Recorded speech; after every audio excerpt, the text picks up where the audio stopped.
Hey everybody, it's Christina. This video is going to give you a walkthrough of our business plan that we'll be using to create your final document for the capstone course. So I want to share with you just a quick updated copy of our assignment schedule that you'll see in class. And what you will notice is now there are some color codings on this schedule for your different assignments coming up. These will correspond to the business plan that I am about to show you. So there will be a copy of this in your Blackboard schedule, but you'll see assignment number 3 is pink, assignment number 4 is blue, assignment number 5 is green, and then assignment number 6 is yellow. Your final assignment doesn't have a color associated with it.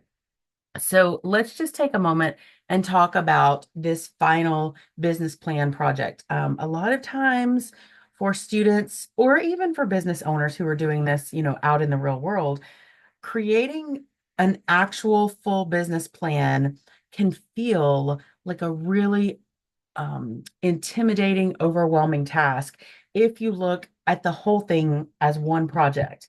What we do in this class and what I encourage my clients or any small business owner who's building a business plan to do is break the business plan into small sections. That will allow you to have a focus. It will allow you to avoid that feeling of anxiety where you're just overwhelmed by all of the information that is needed.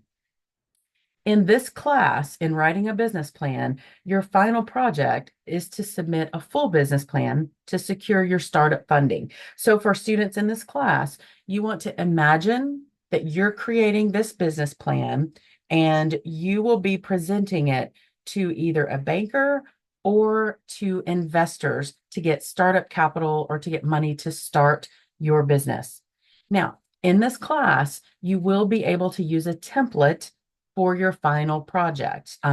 Good news, you've already done some of the work for this template. And for those of you who were not in my class and just happen to be watching this video, you can get this template from www.score.org. SCORE is an amazing resource for small business owners. There are webinars, templates. You can even get a free, no cost SCORE mentor to help you to build and grow your business.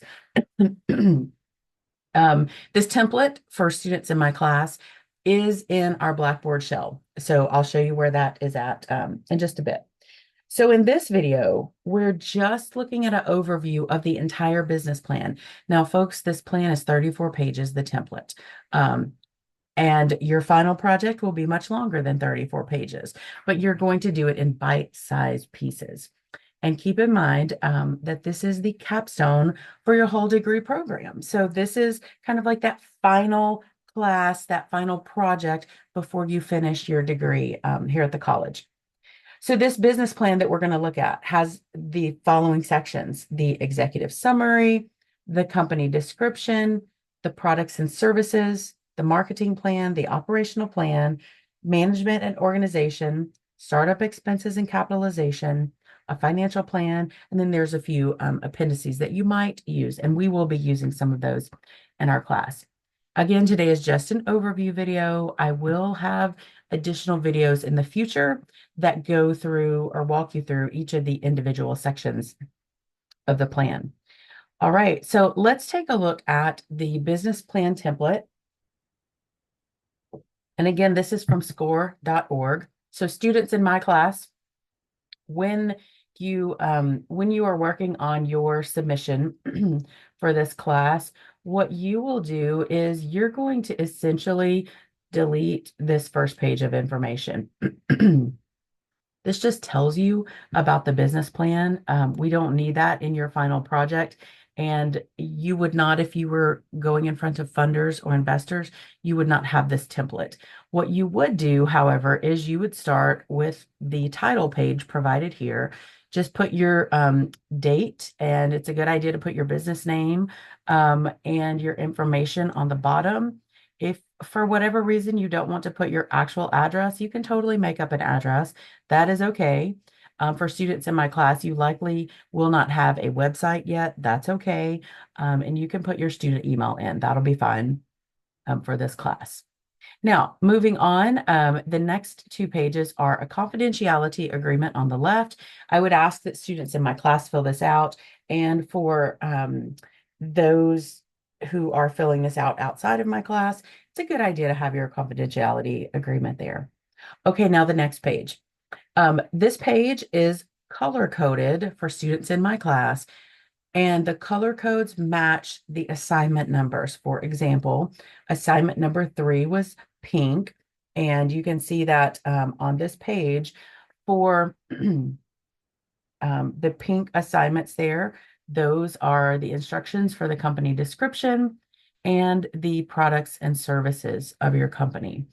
And there's a little key down at the bottom here that will allow you to just make sure, okay, which week am I in? Which assignment is due? This will hopefully help you organize things just a bit. Now, you'll notice down toward the bottom, Roman numeral number 8, it's instructions for financial plan. In my writing a business plan class, you folks do not have to worry about the documents in that template. You will be provided Excel documents because most of you went through accounting here at the college and you learned to use Excel. Most of you will, or excuse me, all of you in my college class will be able to use the templates provided. Now, if you're building your business plan for outside of this college assignment, like if you were in the real world going for funders or investors, or you just needed to have a business plan, I would encourage you to use the templates there in the SCORE document. They are great templates. We just built some templates that are a little bit more suitable for what we're doing in the capstone class. And then there's a note here for your final assignment for your business plan and your presentation. For students in my class, you'll have a link to schedule your final presentation. It'll probably be in the class before the 31st, but at least by the 31st, you'll be able to pick your date to do your presentation. And again, if you have any questions on that, there's some information on the bottom of your assignment schedule. And you're also more than welcome to reach out to me through voice messages or give me a call or text and we can chat about that. Okay, so next what we're going to do is go through each of the sections just briefly. I'm going to point out a few things in each section for you. And just keep in mind, I will have a little bit more in-depth videos for the different sections that you're responsible for. Okay, the executive, also let me say, do not just start doing these sections in order because it's going to mess you up. So the executive summary is going to be the last assignment you do before your final submission. And that's because the executive summary is a summary of all of the work that comes after it. So it's a really good idea to do this last. In this template, we have what is called instructional language. So this is all of the instructions, all of the thought-provoking questions, all of the, the pieces that tell you what to do. That's called the instructional language. As you're building your business plan, I would encourage you to delete or at least gray out that instructional language. And then before you submit your final, it's a good idea to just go through and delete that instructional language so that you don't have, all of that instructional language plus your business plan. That could get to be pretty full when you think about your final project. Okay, the next couple of pages are about your company description. And when we look at your company description, we're talking about your company's mission statement, what is your philosophy and your vision? What are your company goals, your target market? And by the way, as a reminder, your target market is not everyone. You have a specific market that your business or service will be providing for. It asks you a bit about your industry, and then it asks about the legal structure. So for students in my class, you already did a lot of your industry research, and you'll be able to input that as an appendix. And we'll talk about that in just a bit in this video. So as you're creating your paper, or your business plan, What I would recommend is keep these headings that are in the template. This is going to help you stay organized when you're building your own business plan. And so keep those headings. A lot of students like to go in and start writing their information like underneath the instructional language. So they'll leave the instructions in for a while and they'll just start their type line, like for example, right there, and just add their information in. And then they'll go back later and what they'll do is they'll edit and they'll just delete all of the instructional information. So if you have any questions about that, or if that doesn't really make sense, just let me know. I'm happy to chat with you um, and help you strategize or brainstorm anything you need to as you're building your business plan. The neat thing about this score template is in almost every one of the sections, there's a worksheet. A lot of times students find it really helpful to just go through and fill out this worksheet and then do their narrative over on the previous page. So depending on what works for you, you might really love to do that worksheet and then fill out the narrative. You might like to do the narrative and then to do the worksheet. I would recommend that you spend time on both of them. It's going to ensure that you cover all the details you need for your business plan. All right, let's take a look at the next section, which is products and services. And this section is all about what is the product or the service that you're going to be manufacturing, delivering, creating, and what problem does it solve? Folks, if you have a business and you don't know what problem you're solving for your customer, you have some work to do. So think about what is the pain point? What is the problem that your business is going to solve or remedy for your customer? And then you want to think about for number three, are there any proprietary features that give you a competitive advantage? So think about that competitive advantage that you've learned about before. How does your product or service give that competitive advantage? And then how will you price your product or service? So that's just an introductory thought process on the pricing and servicing. We will have some more information on pricing just in a bit in your business plan. Okay, the next section is all about your marketing plan. So you might want to dig back out your marketing information from your marketing class. There's some information in there about your marketing plan, maybe in your advertising class if you took that. But basically, your marketing plan is going to include your market research. Now, you did some of that work already if you're in my class. You did some of that on your industry research paper. So you can pull some of that information to go into your market research. You may have to add a bit more to that. Part two is about your barriers to entry. Every business, even if it's an e-commerce business or an online business, every business has some kind of barrier to entry. So think about what are your barriers to entry for your business? And then you want to look at your threats and your opportunities. And on the next page, there is a SWOT analysis. And so you'll all likely remember from many of your classes in the business department, the SWOT analysis is all about your strengths, your weaknesses, your opportunities, and your threats.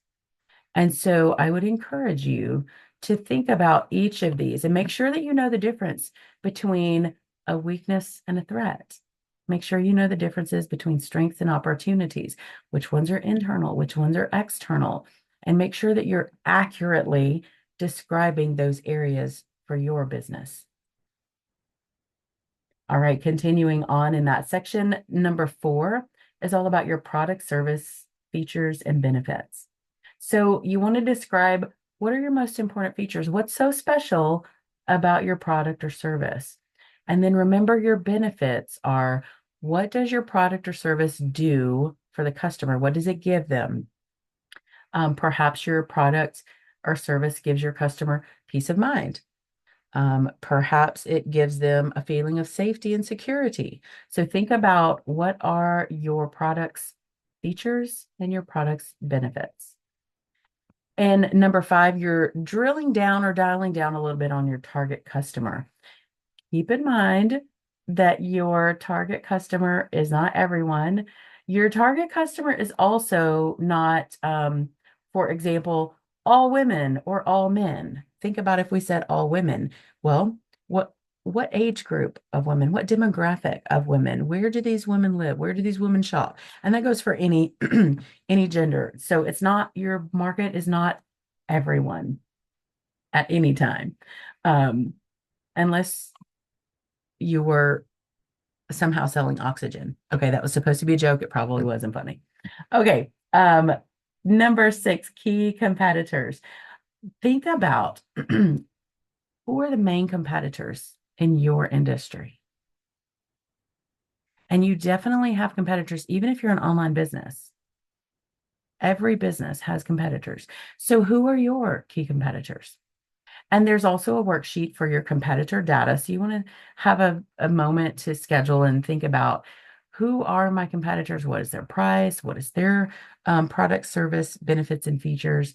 What is their size and profitability? What's their market strategy? And then we have a deeper analysis worksheet. So for folks in my class, definitely fill out the first section, which is about you. So what are the factors? Are they strengths or weaknesses? You can read the instructions there to see how those are graded, or excuse me, how those are scored.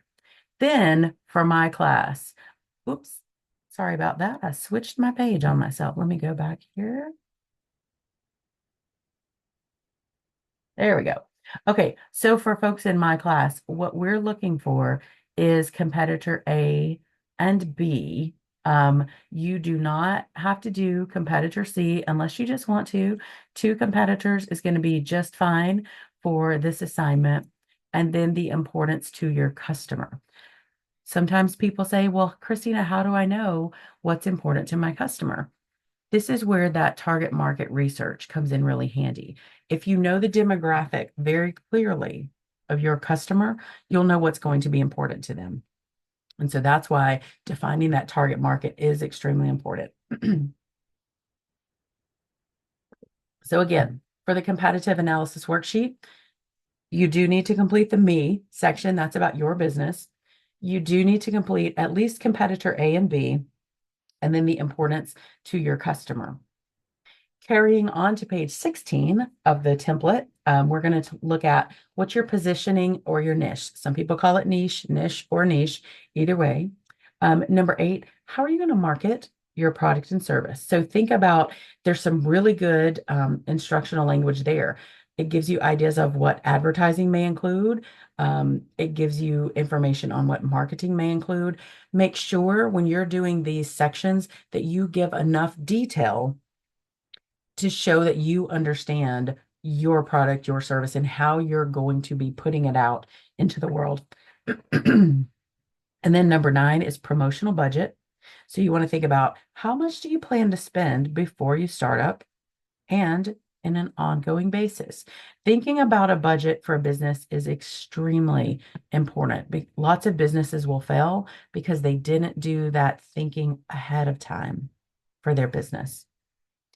And then we have a marketing expenses strategy chart. This is just an opportunity for you to look at if you have multiple multiple target markets. You can also, there is down at the bottom, I just want to point this out. This is not required for folks in my class, but for those of you who are watching this video outside of one of my classes, you may find very useful that annual marketing budget template. That's going to help you plan out a year's worth of marketing expenditures. Section 10 is all about your pricing. And along with your budget for marketing, you always want to think about your pricing. You did look at this briefly in the products and services section, but now you're going to go into a bit more detail on your pricing. And there's a pricing strategy worksheet, which you can see on page 19, that you can fill out, and that will help you to create that narrative for page number 18. All right, next we're looking at number 11, your location or your proposed location. and then your distribution channels. So distribution channels are basically how are you going to sell your products and services? How are you getting them to the customer? It might be e-commerce, you might have a food truck, might be direct sales, might be you're using a sales force. There's lots of different ways that you can distribute your product. And so you want to look at some options for that using the worksheet on page 21. On page 13, there is a 12-month sales forecast. And there's a worksheet or a spreadsheet here for that, which you can attach into your appendices at the end of your project. Here's what I want to say about sales forecast. Many of you in my class will not have sales to look at. So you're going to be generating this or creating this using your imagination and using your knowledge about the business, the industry, and your customers. Let's think about this. Let's say that my business was gourmet popsicles that I sold in a heavily touristed area at the Oregon coast. And I have a small storefront that I rent. Well, we can assume that my gourmet popsicles are going to sell really well during the summer months on the Oregon coast. They may not sell as well, however, in the cold, windy, rainy winter months. And so if I'm only selling popsicles in my gourmet popsicle shop, I'm going to show lower sales on my sales forecast, right? That would only make sense. And so that's just something to think about as you're building your business plan. All right, section 5 is all about the operations of your business. So this is where you look at how are you going to make your product? How are you going to create the services you offer? Where are you going to do it? How are you going to make sure there's quality? What's the legal environment you're working in? Will you have personnel or will you have help to do this? How are you going to manage your inventory and your supplies? What are your credit policies that you'll be using, if any? And then it carries on beyond credit policies to your section number 6, which is your management and organization. So these two sections kind of go hand in hand. Your management and organization is all about the people. So biographies of at least you. If it's only you, then there would be just your biography. If you have additional people, you could put those. Number 2 in the management and operations section is really important. What are the gaps that you have and how will you fill them? And the example they give in the template is, for instance, if you lack financial know-how, will you hire a CFO or retain an accountant? If you don't have sales skills, will you hire an in-house sales manager or will you use outside sales reps? So these are things that as a business owner or creating a business plan, you want to think about these things. And as you're looking at this, many of you will be creating a business plan for the first time. Consider if you're not great at creating graphics, you may say, I'm going to hire someone to do my graphics. There's a great website called Fiverr that you may look at. You could also Google other options. So those are things that you can do to build your business plan. Section 3 is advisors. So you want to look at list the members of your professional or advisory support team. I highly recommend, especially for those watching this video outside of my class, if you have your own business, have a list of your advisory support team. Who's your attorney? Who's your accountant? Who's on your board of directors? Not necessarily an official, but you might want to just generate a board of directors, especially if you're a brand new small business. Who's going to help you out? Who's advising you? Who's your insurance agent? Do you have any consultants? You certainly want to have a relationship with a banker. And then do you have mentors or other advisors? Section 4 is an organizational chart. And on our next pages, we'll have some space to create those. So we have a management worksheet. This is just whose bios do I need to gather for this? What gaps do I have? What advisors? So this worksheet is just, again, just a way to brainstorm and help you create the narrative for the previous page. On page 27, we have your organizational chart. And you definitely want to fill this out so that you know who is doing what. And sometimes that visual will help you identify gaps in your business. Section 7 is all about your startup expenses and your capitalization. So let's take a little bit of a look at this one. For folks in my class, you definitely want to take a look at the startup expenses template that is provided here for you. This gives you some really good information to fill in on what are going to be my startup expenses. Do you need a computer? Do you need software? Do you need to rent a location? What is going to be included in starting up your business? So for folks in my class, that startup expenses sheet is going to be one that you need. For folks outside of my class watching this, or any of my clients, this sheet is golden for you. This is a really good way to brainstorm and help you come up with what things are out there that I haven't accounted for yet in my startup expenses. For students in my class, you do not have to do the opening daily balance sheet. For folks outside of my class, it's a good recommendation to do that. Students in my class, you also do not have to do a personal financial statement. For students in my class, just know if you were doing this business plan for investors or funders, you would want to have those two sections in there, because if someone's going to invest in your business, if they're going to loan you money on your business, they certainly will want to know what is your opening balance sheet? What are your personal finances? They want to know that before they invest money into you and your business or your business idea. On section 8, so two different sets of instructions that we're going to go with here. First, for my class, the writing a business plan class, you can actually just cross this whole section out. You will not need this section. The financial plan information is going to be provided to you in the Blackboard course shell that we're using. For anyone outside of my class, I would definitely encourage you to check out that video on the financial plan instructions, which will be loaded into the YouTube channel. Okay, next we're going to talk about the appendices.